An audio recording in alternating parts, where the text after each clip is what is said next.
सभी साथियों को मेरा प्यार भरा नमस्कार। साथियों, सबसे पहले आवाज़ कन्फर्म करवा दीजिए, उसके बाद आगे की प्रोसेस हम शुरू करने वाले हैं। जो भी साथी जुड़े हैं कृपया आवाज़ कन्फर्म करवा देना।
साथियों, आवाज़ आ रही है या नहीं आ रही है, कृपया मैसेज करके बताएं। जल्दी से जल्दी अपनी क्लास स्टार्ट करें साथियों। वॉइस ओके होगा?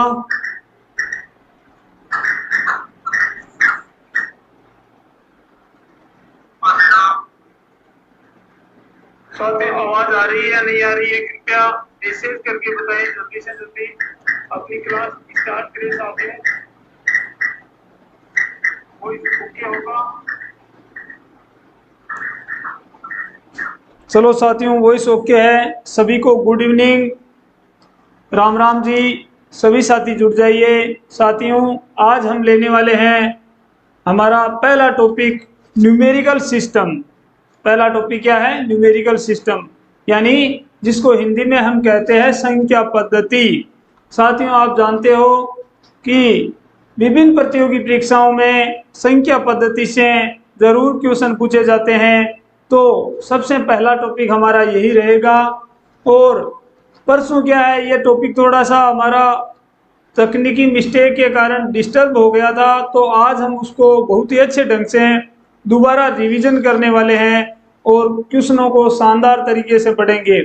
साथियों, आप सब जानते हैं कि संख्या पद्धति जिस प्रकार मकान की नींव होती है, उसी प्रकार यहाँ जो गणित के अंक होते हैं वो क्या है, गणित के लिए एक नींव के रूप में काम आते हैं। जब तक हमें इन अंकों और संख्या पद्धति के बारे में पूर्ण रूप से जानकारी नहीं होगी, तो इसमें से आने वाले क्वेश्चन हम हल नहीं कर पाएंगे। तो इसमें क्या है, अलग अलग टाइप की संख्याएं पूछी जा सकती है और होती है उसमें। तो सबसे पहले उन संख्याओं के बारे में जानेंगे हम कि किस किस प्रकार की संख्याएं होती है, उनका किस प्रकार डिवाइडेशन किया जाता है या वर्गीकरण किया जाता है। और उसके बाद क्या करेंगे, उनसे संबंधित सवालों को हमें हल करेंगे। साथियों, देखते हैं किस किस तरह से संख्या पद्धति से सवाल आते हैं, जिसमें प्राकृत संख्या होगी, पूर्ण संख्या होगी, पूर्णांक संख्याएं होगी, उसके बाद परिमेय संख्याएं होगी और अपरिमेय संख्याएं होगी, और उसके बाद वास्तविक संख्याएं होगी। ये तो होगी अपनी संख्या पद्धति के तहत संख्याओं के प्रकार, द टाइप्स ऑफ नंबर्स। उसके बाद हम भाजकता के नियम जानेंगे। क्या जानेंगे? भाजकता के नियम जानेंगे। साथियों, एक बार वॉइस आप तक पहुंच पा रही होगी? ओके लिख के भेज दो ताकि मुझे कंफर्म हो जाए। परसों की तरह हमारा थोड़ी सी गड़बड़ नहीं हो जाए, फिर क्या कहते हैं ना कि काता कुता कपास हो जाना, वो नहीं होना चाहिए। ठीक है ना? मेहनत पे पानी नहीं फिरना चाहिए, आपको भी फायदा हो और मैं भी जो काम कर रहा हूं उसमें आपको ज्यादा से ज्यादा बेटर दे सकूं। तो साथियों, लेते हैं आज का बिंदु, आपका समय बिना वेस्ट किए चलते हैं हम संख्या पद्धति के को जानने के लिए। आप सब जानते हैं कि सभी परीक्षाओं में ये इससे संबंधित सवाल पूछे जाते हैं। तो सबसे पहले साथियों हम बात करते हैं अंकों की। किसकी बात करते हैं? अंक। अंक की बात करेंगे साथियों तो देखिए, अंक आप जानते हो गणित की शुरुआत अंक के बिना नहीं हो सकती है। किसके बिना नहीं हो सकती है? अंक के बिना। और गणित में अंक कौन कौन से होते हैं? 1 2, 1 से लेकर 3 4 5 6 7 8 और 9। और एक अंक अलग होता है 0। इसका अलग से कोई महत्व नहीं होता है, लेकिन यह किसी भी इन अंकों के साथ 1 से 9 के साथ जुड़ेगा तो यह सार्थक है। ठीक है दीपक जी शर्मा, हाँ राम राम जी। अपने अन्य साथियों को भी शेयर कीजिए कि पूर्णाराम जी सर आ गए हैं गणित की कक्षा लेने के लिए, और आपको बहुत ही अच्छे तरीके से मैं समझाने का प्रयास करूंगा साथियों। बहुत ही आपके लिए निःशुल्क क्लास है, कोई भी पैसे नहीं लग रहे हैं, और क्लास का आनंद लीजिए और अपनी गणित से जो भी समस्याएं हैं उनका समाधान कीजिए। और जो भी आपको कोई परिभाषा यदि आज तक आपने कहीं से नहीं पढ़ी होगी या नहीं देखी होगी, वो अपनी कॉपी में नोट कर लीजिए। और वैसे आपको पीडीएफ भी मैं उपलब्ध करवा दूंगा हमारे चैनल के द्वारा। तो पहले हम अंक की बात कर रहे थे साथियों, तो 1 से 9 तक ये क्या कहलाते हैं? सारे अंक है। ये 0 भी अंक है। और इन अंकों से मिलकर संख्या का निर्माण होता है। किनसे बनती है? अंकों से क्या बनेगी? संख्या। जब 2 अंक मिलेंगे तो बन जाएगी संख्या। 1 और 0 को मिलाया तो क्या होगी? संख्या होगी। 10 होगी, 15 होगी, 13 होगी, ये सारी संख्याएं हो जाती है। ठीक है, और संख्याओं के बगैर हम गणित में कुछ भी नहीं कर सकते हैं। तो अब क्या होता है, संख्याएं भी अलग अलग प्रकार की होती है, अलग अलग टाइप्स की होती है। तो सबसे पहले साथियों हम जानेंगे प्राकृत संख्या क्या होती है। अपना पहला बिंदु क्या होगा? प्राकृत संख्या। प्राकृत संख्या जिसको हम इंग्लिश में बोलते हैं साथियों नेचुरल नंबर। क्या बोलते हैं?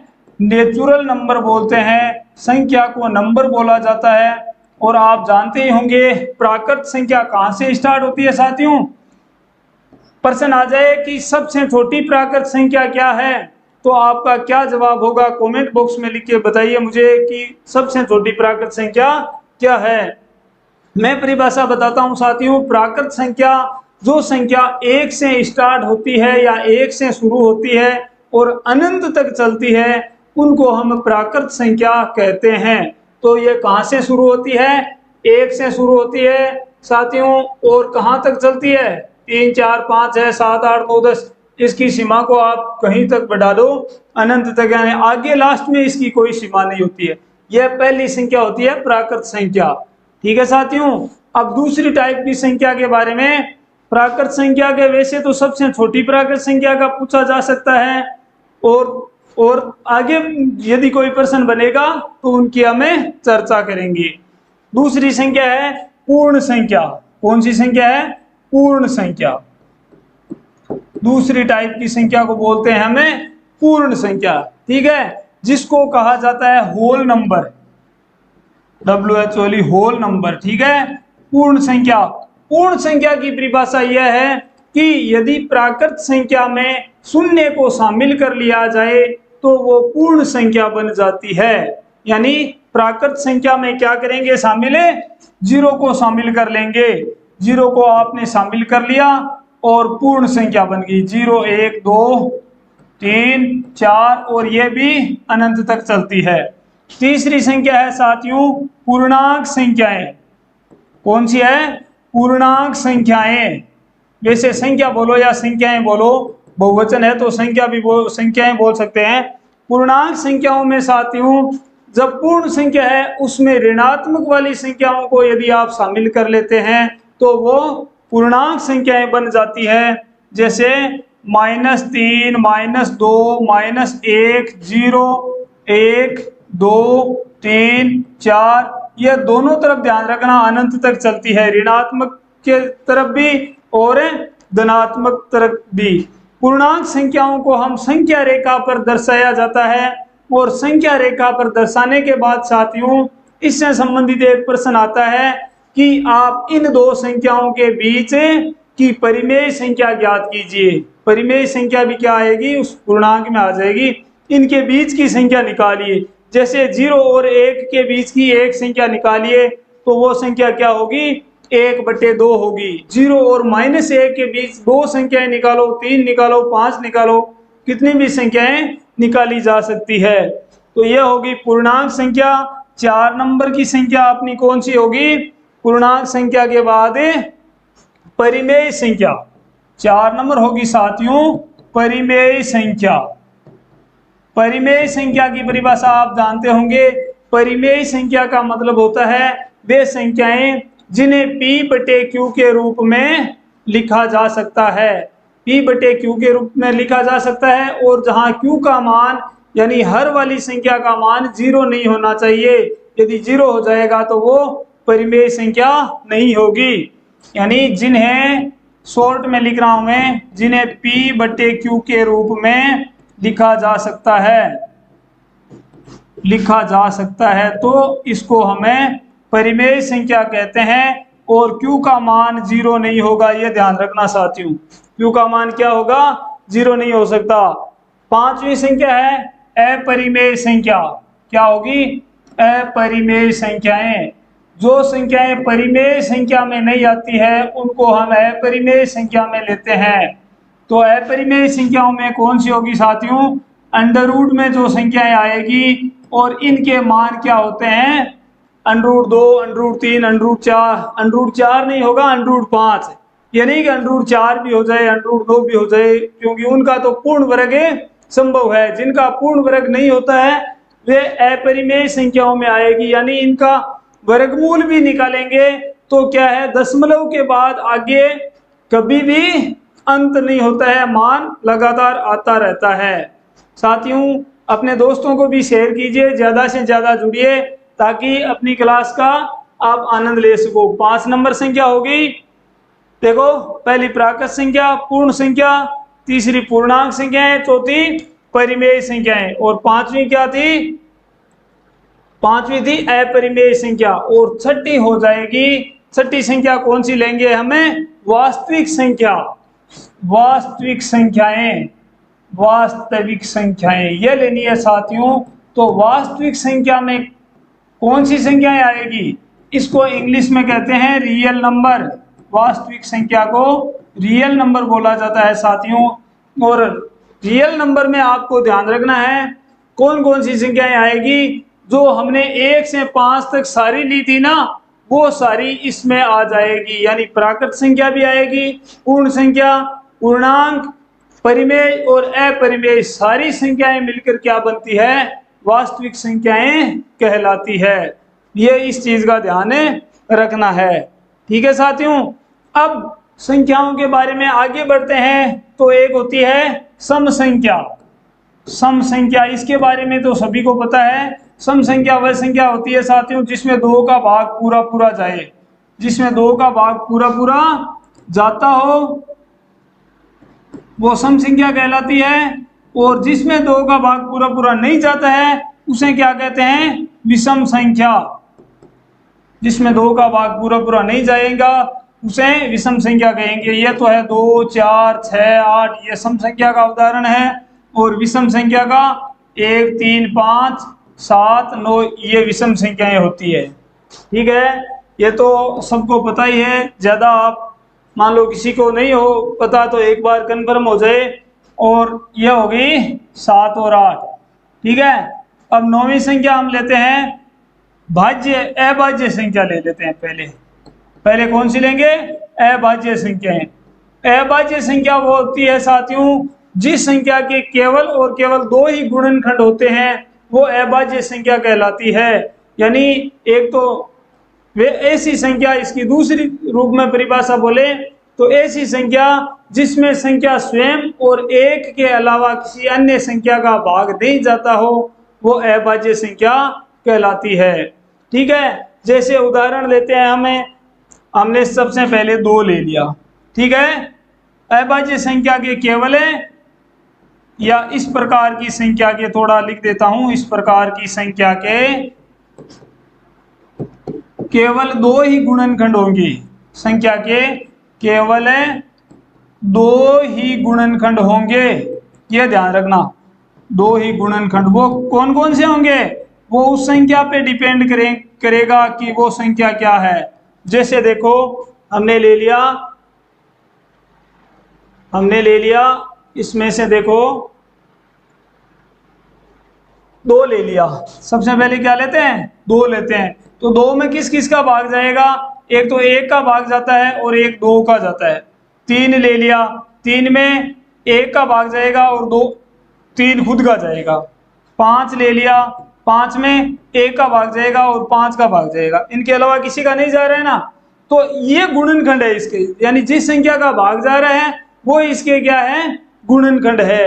तो सबसे छोटी अभाज्य संख्या के बारे में यदि आपको पूछे तो सबसे छोटी अभाज्य संख्या क्या हो जाएगी, 2 होगी, सबसे छोटी अभाज्य संख्या। और अब भाज्य संख्या कौन सी होगी, भाज्य संख्या वो होगी साथियों जिसके 2 से ज्यादा गुणनखंड हो या जिसमें संख्या खुद और 1 के अलावा किसी तीसरी संख्या का भी भाग चला जाता है, वो भाज्य संख्या कहलाती है। भाज्य संख्या की बात हम अगले पेज में करते हैं। भाज्य संख्या, भाज्य संख्या, भाज्य संख्या सबसे छोटी अभाज्य संख्या की बात कर ली हमने। इसके 2 से ज्यादा गुणनखंड होंगे, 2 से अधिक गुणनखंड होंगे, इस बात का ध्यान रखना। अधिक गुणनखंड या ज्यादा संख्याओं का भाग जाएगा। जैसे हमने सबसे पहले सबसे छोटी भाज्य संख्या ले ली 4, क्योंकि 2 और 3 तो अभाज्य संख्या है और सबसे छोटी भाज्य संख्या क्या होगी, 4 होगी। 4 में किसका भाग जाता है, 1 का जाता है, 2 का जा रहा है और 1 4 खुद का जा रहा है। देखो इसके 3 गुणनखंड होंगे। उसके बाद 6 होगी, 6 में 1 का, 2 का, 3 का, इसके भी 3 गुणनखंड है। फिर अब हम बात करते हैं 1 की।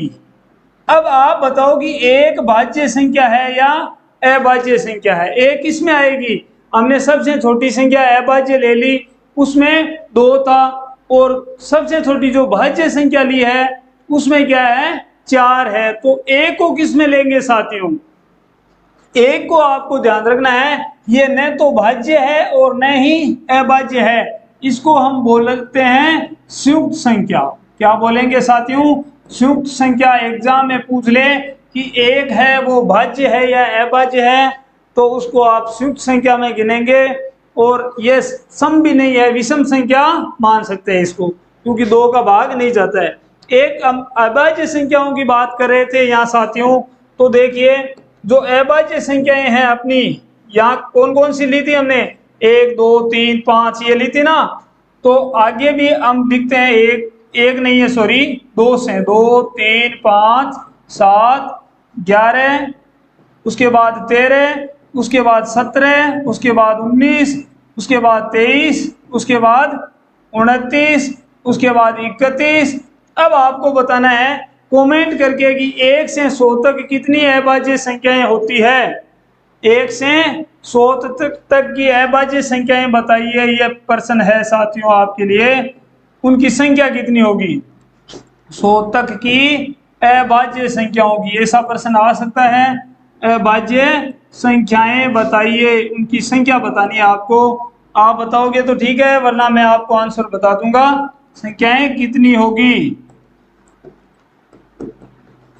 और भी कोई प्रकार की संख्या यदि बच रही है तो आप पूछ सकते हैं कि इस संख्या के बारे में हमने प्राकृत, पूर्ण, पूर्णांक, परिमेय, अपरिमेय और वास्तविक संख्याओं के बारे में जान लिया है। और उसके बाद सम संख्या, विषम संख्या, भाज्य संख्या और अभाज्य संख्या, इनसे रिलेटेड आपकी कोई प्रॉब्लम आ रही हो, किसी कोई भी क्वेरी हो साथियों, तो आप कमेंट करके अभी पूछ सकते हैं।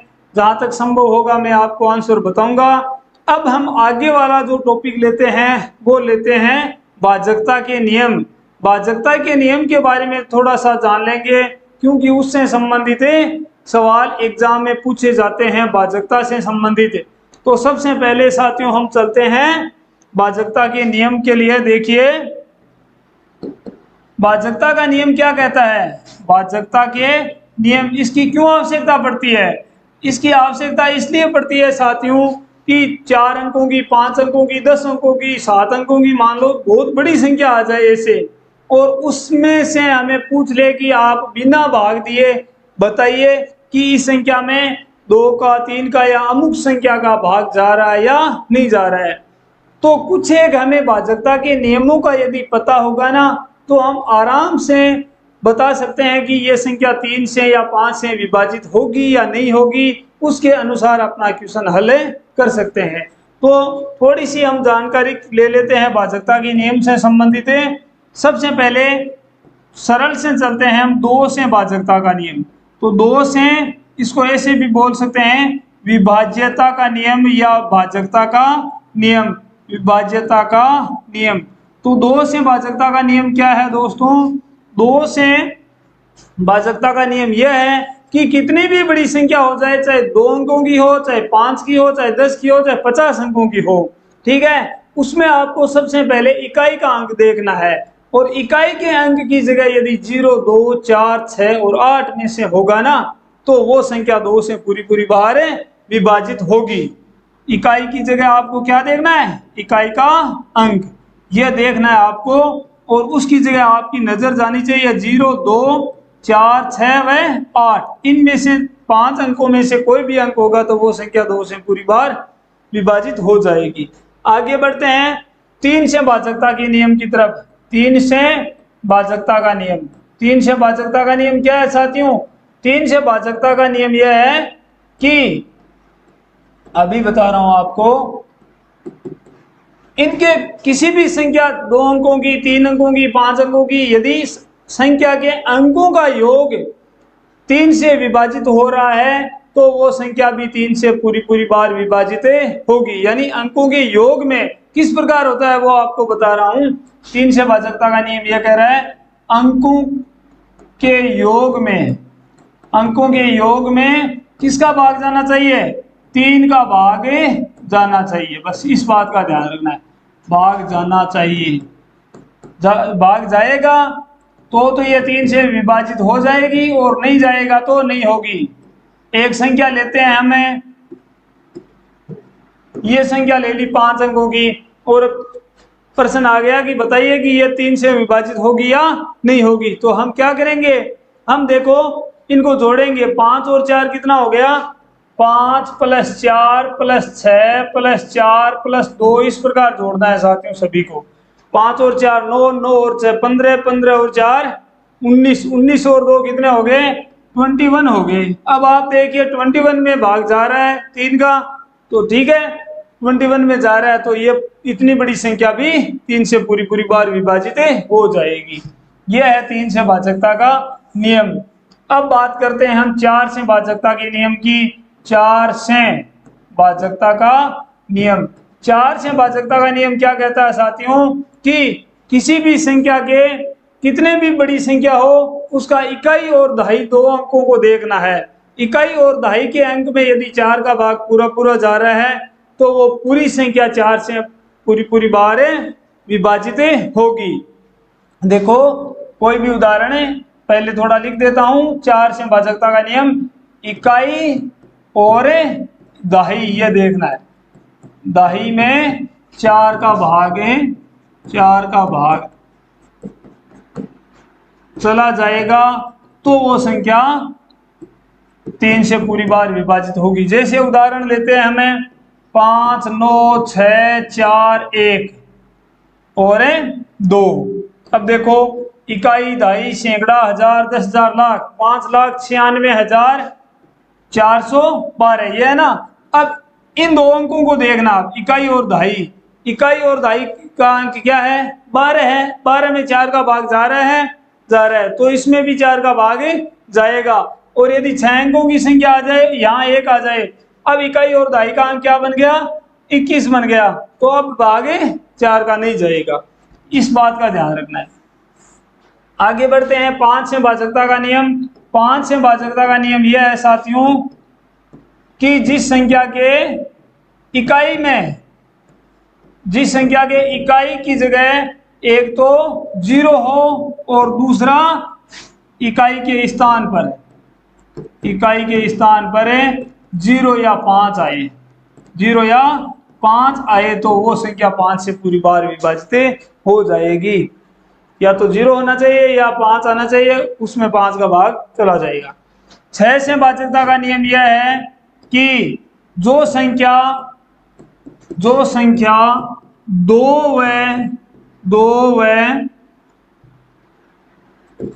व 3 से विभाजित होगी, दोनों से अलग अलग चेक कर लेंगे। जो संख्या 2 व 3 से विभाजित होगी वह 6 से भी विभाजित होगी, 6 से भी विभाजित होगी। बस इसका ध्यान रखना है, 2 और 3 दोनों का भाग जाना चाहिए। यह है साथियों 6 से भाजकता का नियम। आगे बढ़ते हैं हम 7 से भाजकता का नियम। 7 से भाजकता का नियम ठीक है थोड़ा सा। 7 से भाजकता का नियम, 7 से भाजकता का नियम यह है कि कोई भी संख्या ले लो आप और उसमें इकाई के अंक को छोड़ दो और बाकी संख्या अलग कर दो। इकाई के अंक को छोड़कर शेष संख्या में से इकाई के अंक का दुगुना घटाना है। क्या करना है? शेष संख्या में से, ऐसे लिख देता हूं शॉर्ट में, शेष संख्या में से इकाई के अंक का दुगुना, इकाई के अंक का दुगुना घटाएं। जोड़ना नहीं है, घटाना है।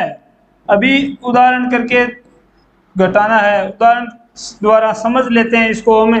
देखिए इकाई के अंक का दुगुना क्या घटाते हैं। जैसे आपने संख्या ले ली 4, 3, 8, ठीक है।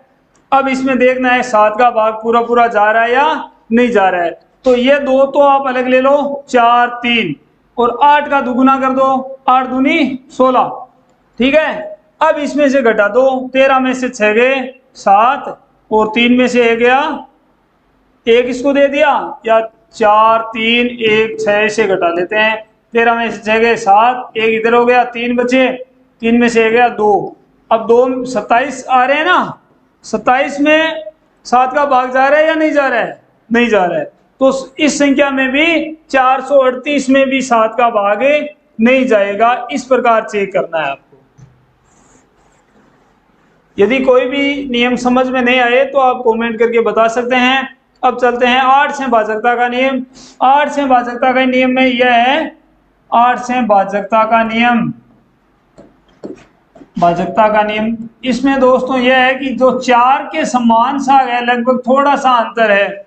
4 से भाजकता के नियम में था इकाई और दहाई, 2 अंक थे, और 8 वाले में आपको तीनों अंक लेने हैं, इकाई, दहाई और सैकड़ा, 3 अंक लेने हैं। इस बात का ध्यान रखना, इकाई, दहाई व सैकड़ा, ये 3 अंक लेके आप चेक कर सकते हैं कि इसमें भाग पूरा पूरा जाएगा या नहीं जाएगा। इन तीनों अंकों में यदि 8 का भाग चला जाता है तो फिर 10 अंकों की या 15 अंकों की भी संख्या क्यों न हो, उसमें भाग चला जाएगा।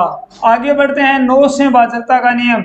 9 से भाजकता का नियम, 9 से भाजकता का नियम है, ये 3 से भाजकता के नियम के बिल्कुल समान है। यानी इनके अंकों के योग में, उसमें तो 3 का भाग जाना चाहिए था, लेकिन इसमें अंकों के योग में 9 का भाग जाना चाहिए। बस यही है, अंकों के योग में, अंकों के योग में 9 का भाग यदि पूरा पूरा जा रहा है तो वो संख्या 9 से पूरी पूरी बार विभाजित होगी।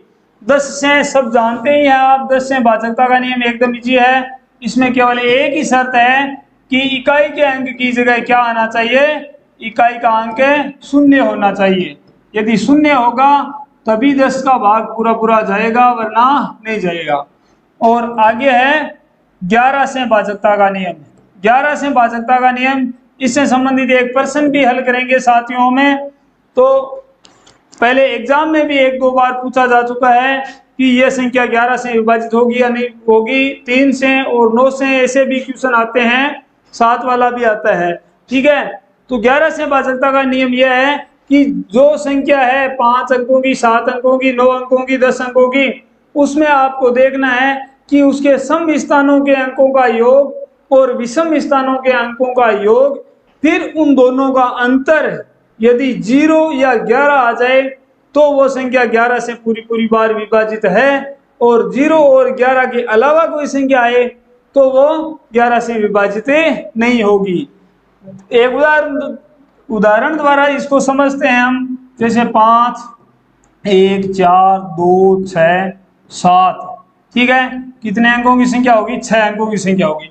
1 नंबर, 3 नंबर, 5 नंबर, ये हो गया ना, 1, 2, 3, 4, 5, 3 ये जोड़ दो, 2 नंबर, 2 नंबर के बाद 2 नंबर, 4 नंबर और 6 नंबर, इनको अलग जोड़ दो।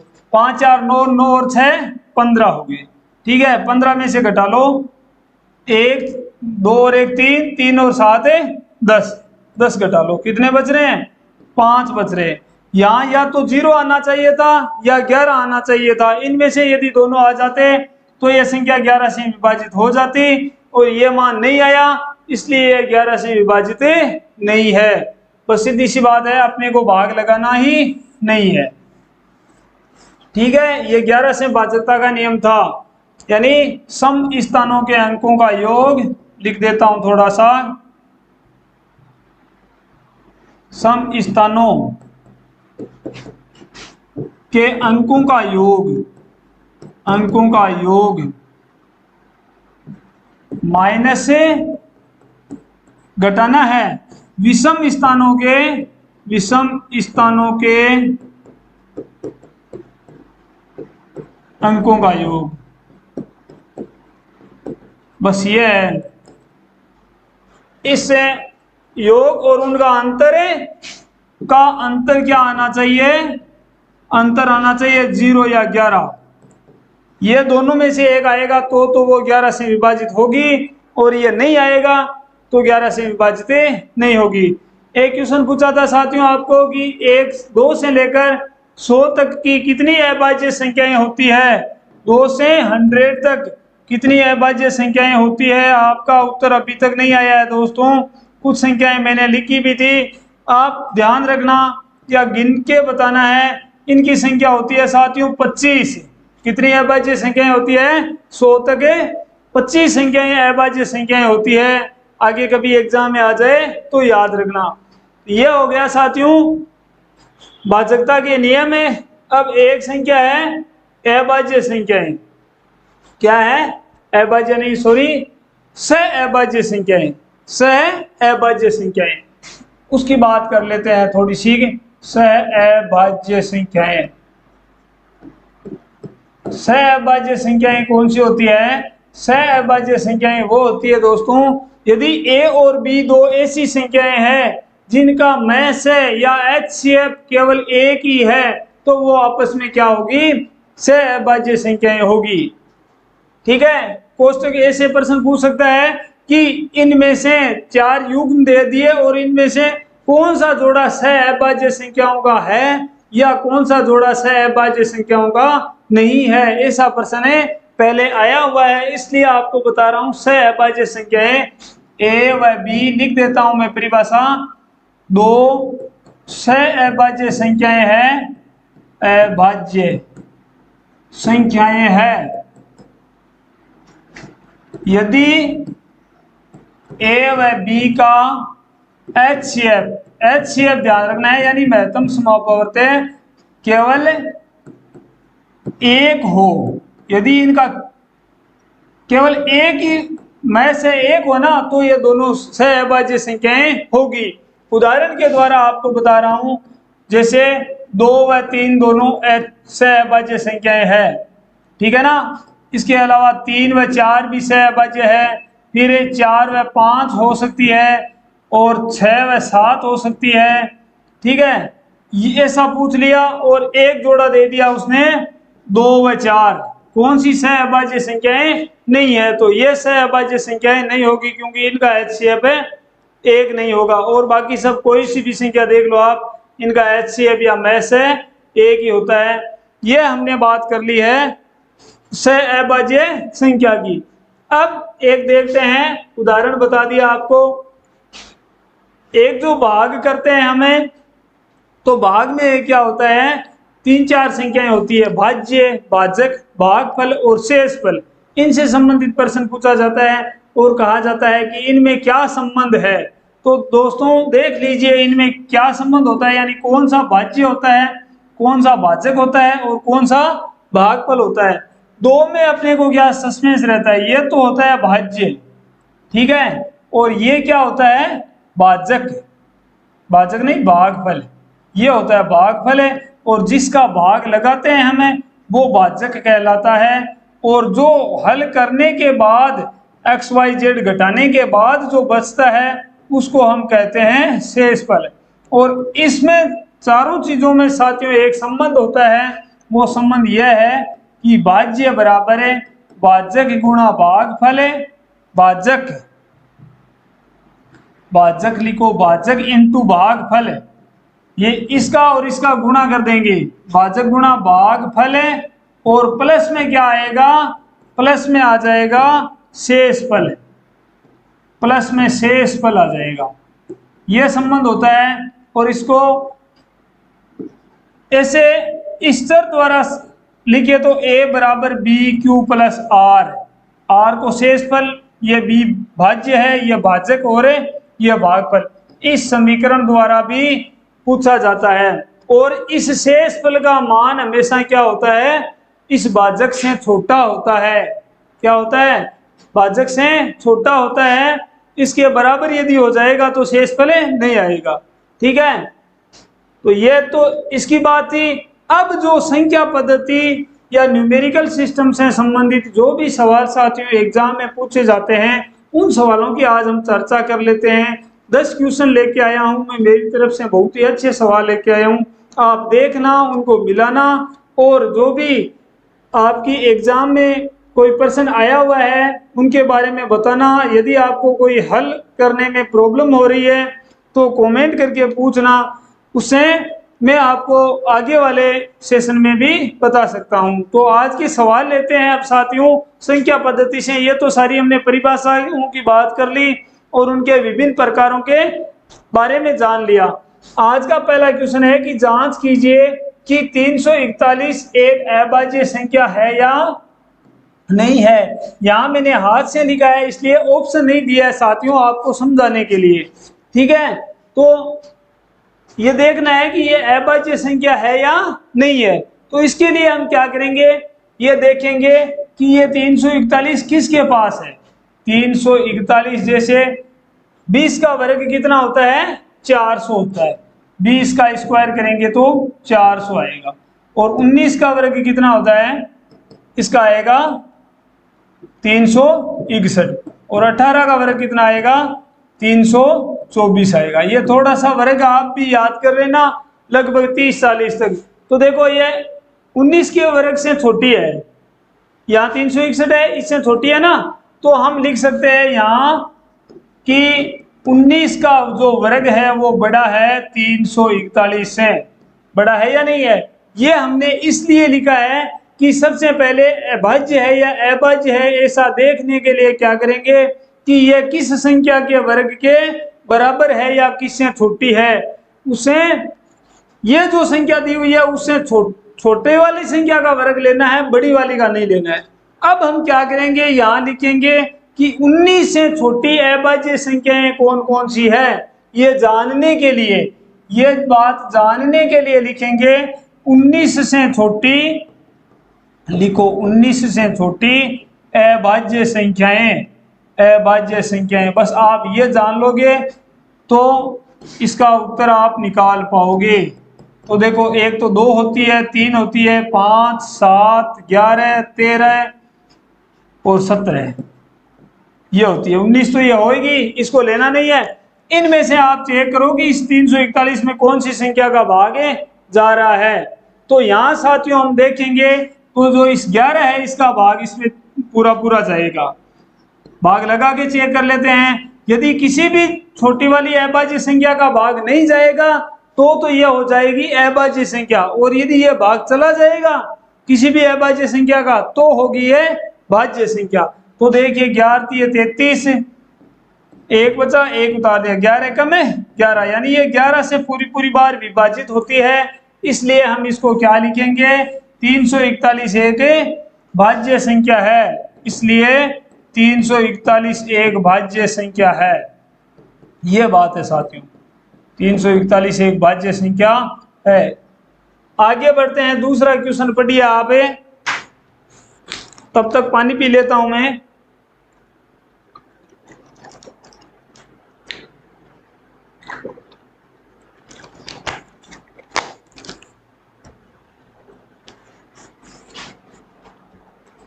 दूसरा क्वेश्चन है कि 3842 का 1/2 प्लस इसमें क्या जोड़े कि उस संख्या का 15% इसके बराबर हो जाए।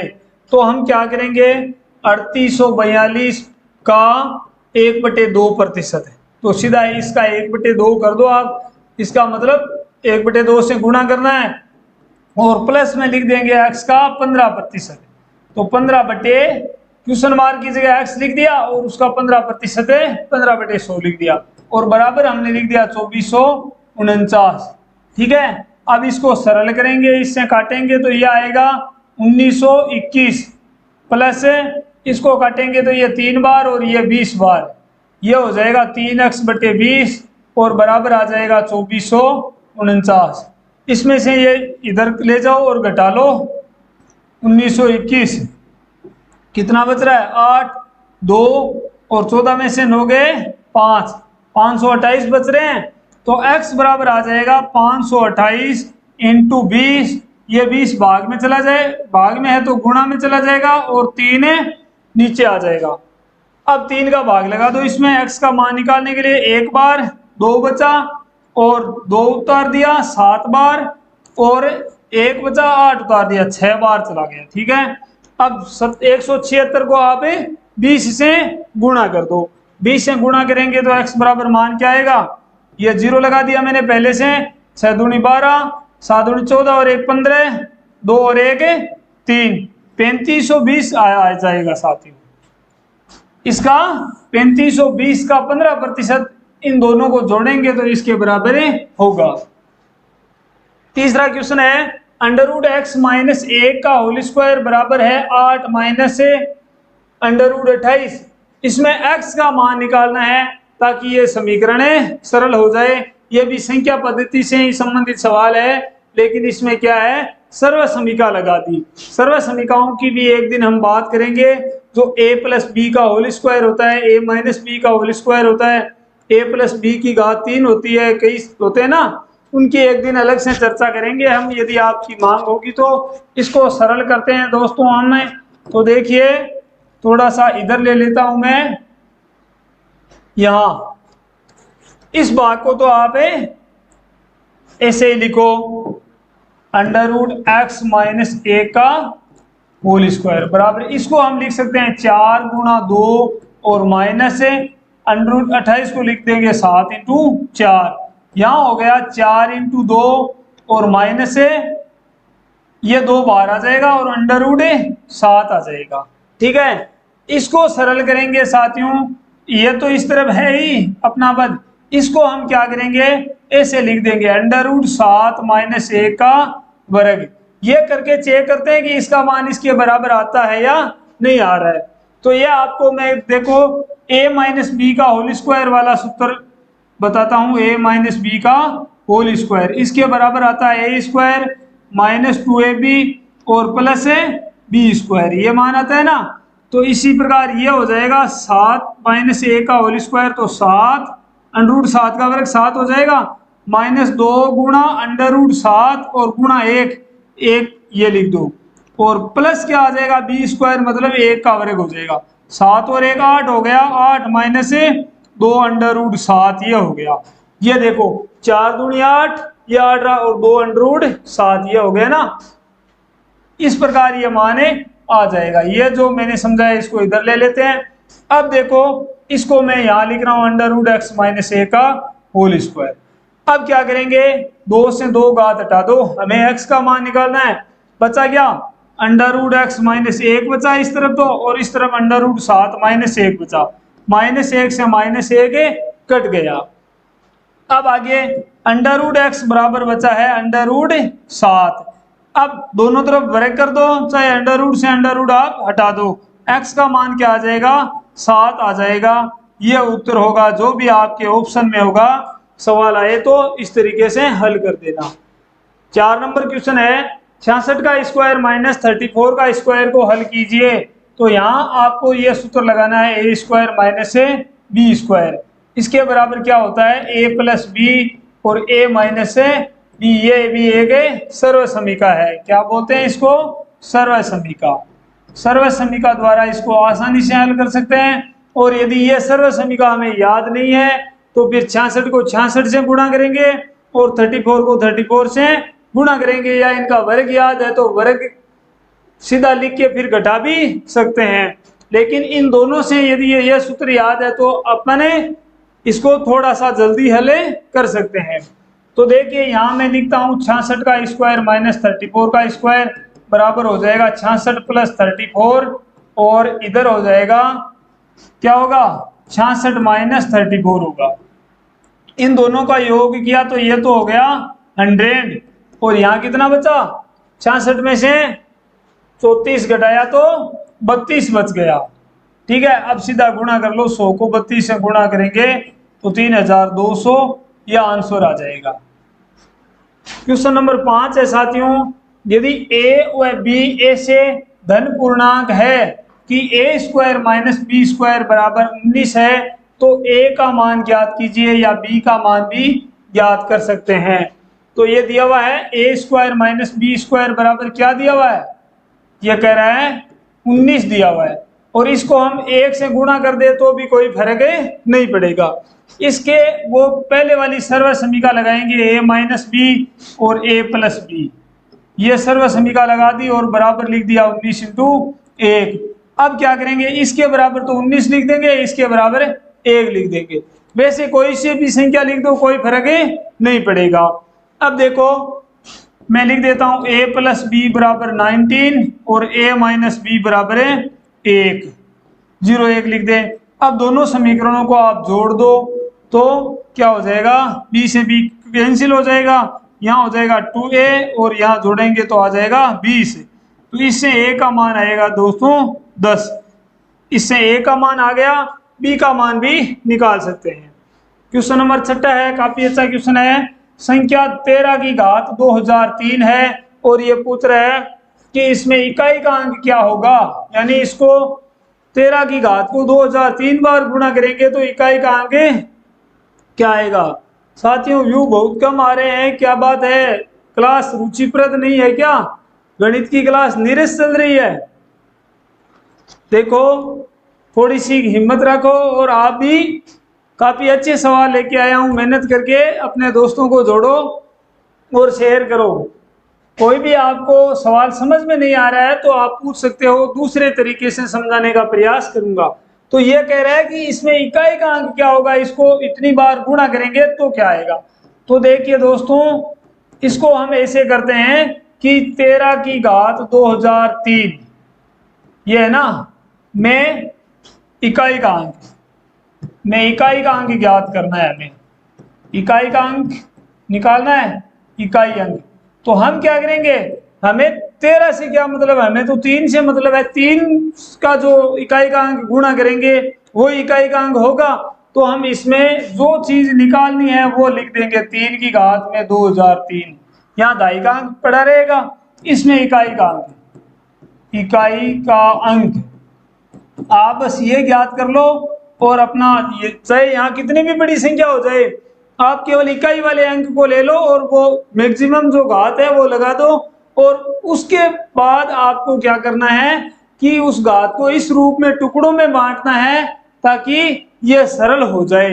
वो किस प्रकार टुकड़ों में बांटना है देखिए दोस्तों, मैं अभी आपको हल करके बताता हूं और इससे एकदम इजी हो जाएगी आपके ये सवाल।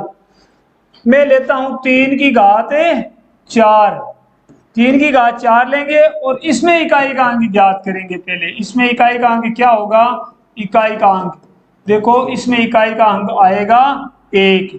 वो किस प्रकार आएगा, ये इस प्रकार आएगा, देखो 3 को 4 से गुणा करो, आप कर लिया गुणा, 3 3 9, 9 3 27, 27 3 81, ये इकाई का अंक 1 आया है। ठीक है, अब हम लिखेंगे 3 की घात 4 तो अंदर लगा देंगे और ऊपर 500 लगा देंगे। 500 क्यों लगा रहे हैं, क्योंकि यहाँ हमें 2000 करना है। घात के ऊपर घात होती है तो घातांक का नियम कहता है कि उनका गुणा होता है आपस में। ठीक है, तो यहाँ 500 को 4 से गुणा करेंगे तो 2000 आ जाएगा, बाकी जो 3 घात बचेगी उसका भी हम काम कर देंगे। इसमें इकाई का अंक क्या आएगा, ये सेम लाइन है, इसमें भी दोस्तों यहाँ अंदर जब 1 आ रहा है तो 1 की घात 500 का मान भी 1 ही आना है। अब इसका तो आ गया, बच्ची क्या 3 की घात 3 बच गई, जो बच रही है उसमें इकाई का अंक निकाल दो। अब इसको क्या करेंगे, 3 को 3 बार मल्टीप्लाई कर लेंगे, मल्टीप्लाई करेंगे 3 3 9 9 27 आ रहा है। तो यहाँ इकाई का अंक क्या आ रहा है, 7 आ रहा है। तो 2003 में या 13 की घात 2003 अब लिख देंगे। इसमें भी इकाई का अंक क्या आएगा, इकाई का अंक मैं ऐसे लिख रहा हूं, इकाई का अंक आ जाएगा 7। ये उत्तर होगा।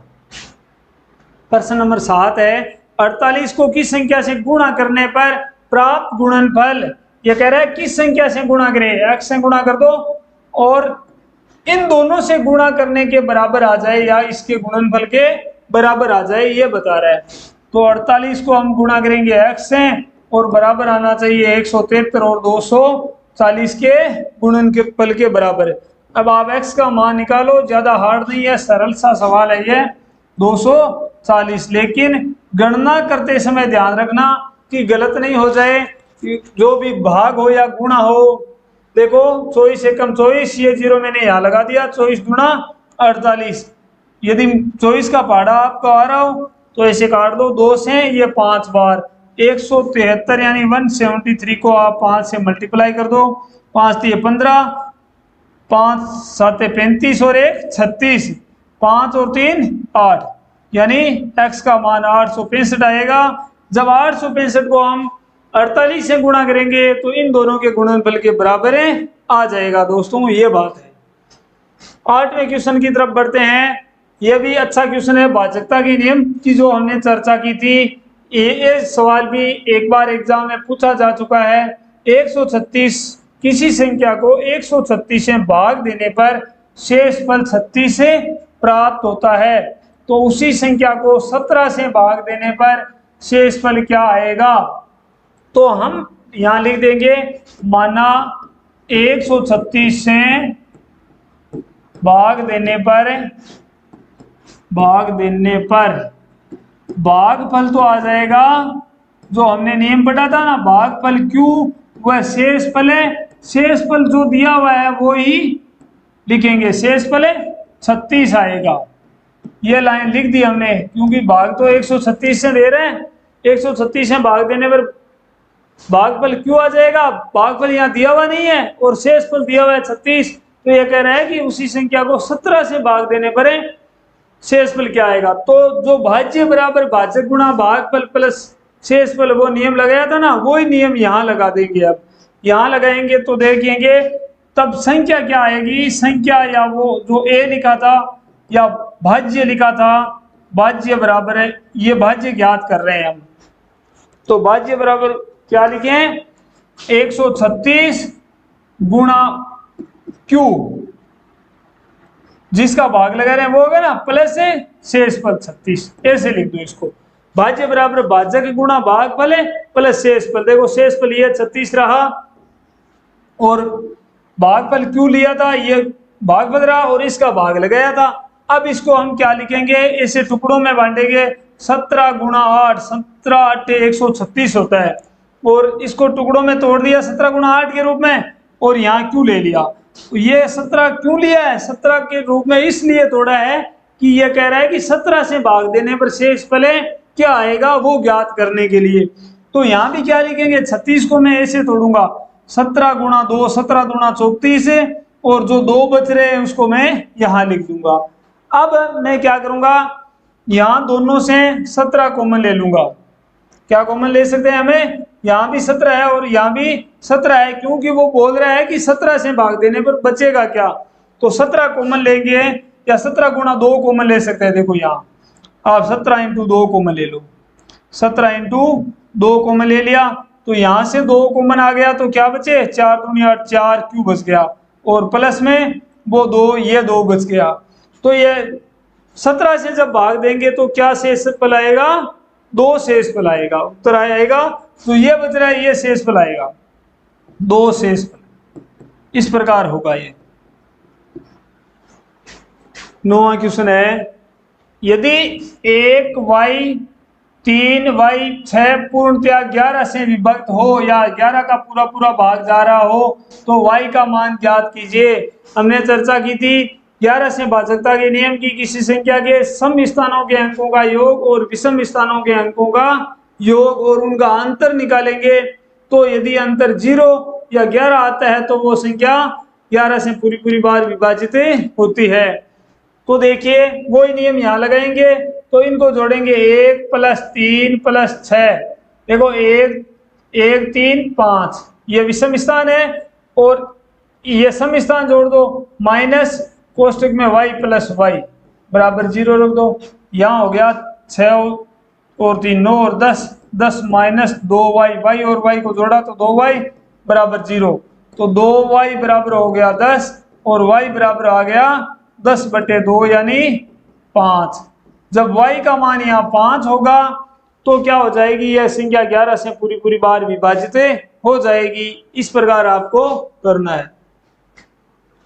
10वां क्वेश्चन है, आज का अंतिम प्रश्न है। एक परीक्षा में प्रत्येक सही उत्तर के लिए 2 अंक मिलते हैं तथा गलत उत्तर के लिए एक क्वेश्चन है 1 नंबर काटा जाता है। एक विद्यार्थी ने 100 प्रश्न हल किए। कितने किए? 100 प्रश्न हल किए। वह 80 अंक आए, उसके 80 नंबर आए, ठीक है, या प्राप्त किए। तो बताइए उसने कितने प्रश्नों का सही उत्तर दिया था। तो सबसे पहले मान लेंगे, माना उसने सही प्रश्न या सही प्रश्न कितने किए? सही प्रश्न x किए या किए गए सही प्रश्नों की संख्या x थी। तो उसने कुल कितने किए थे? 100 प्रश्न हल किए थे ना। तो उसने गलत कितने किए थे? गलत प्रश्न गलत भी किए, 100 में से घटा लो आप, 100 - x, ये इतने प्रश्न उसने गलत हल किए। अब प्रश्न के अनुसार ये पूछ रहा है कि इस x का मान निकालिए आप कि उसके 80 नंबर आ रहे हैं और उसने कितने प्रश्न हल किए। तो क्या करेंगे, देखिए इसको x गुणा 2 कर देंगे। सही प्रश्न के लिए उसको 2 नंबर मिल रहे हैं और माइनस गलत प्रश्न के लिए 1 नंबर काटा जा रहा है, इसलिए यहाँ माइनस करेंगे और समीकरण बनाना आपको आना चाहिए। गलत वाले को यदि कट रहा है ना तो माइनस करेंगे और यदि कोई जुड़ रही है चीज तो यहाँ भी प्लस हो सकती है। तो सही प्रश्न को हमने पहले गुणा कर दिया, ज्यादा नंबर आएंगे, और गलत वाले को माइनस कर दिया और टोटल उसके नंबर कितने आ रहे हैं? 80 आ रहे हैं, ताकि x का मान निकाल दें। तो यहाँ हो जाएगा 2x - 100 और ये -1 को x से गुणा करेंगे तो ये प्लस का x हो जाएगा और बराबर है 80। अब इस 100 को उधर ले जाओ, यहाँ हो गया 3x और बराबर है 100 + 80। 100 + 80 कितना हो गया? 180। 180 हो गया। 180 में 3 का भाग लगा दो, x का मान आ जाएगा। x बराबर है 180/3। तो कितना आया? 6 0। x का मान 60 आ गया। तो ये क्या कह रहा है कि बताइए उसने कितने प्रश्नों का सही उत्तर दिया? 60 प्रश्नों का उत्तर सही दिया था। ये अपना आंसर हो गया। तो ये तो थे साथियों आज का हमारा टॉपिक, जो न्यूमेरिकल सिस्टम था या संख्या पद्धति थी, किस प्रकार रही कमेंट करके नहीं बताया। आप देखो, चिंतन करो, मनन करो, मेरे हिसाब से अच्छे प्रश्न थे। और साथियों अब आगे का टॉपिक कल हम कोशिश करेंगे LCM और HCF के बारे में। रोजाना या एक दिन छोड़ के एक दिन जैसे भी क्लास लेंगे तो गणित के जितने भी टॉपिक है आपके जो विभिन्न परीक्षाओं में अमूमन पूछे जाते हैं उनमें से एक बार सबको ले लेंगे और उनसे जो आने वाले अच्छे अच्छे क्वेश्चन हैं वो प्रश्न हल करते जाएंगे, जिससे आपकी कोई भी जो समस्या हो उसका समाधान हो जाए। तो आज साथियों मैं अपनी वाणी को विराम देता हूं। आज बस इतना ही, कल मिलेंगे। धन्यवाद सभी को, जुड़े आप, और जय हिंद जय भारत।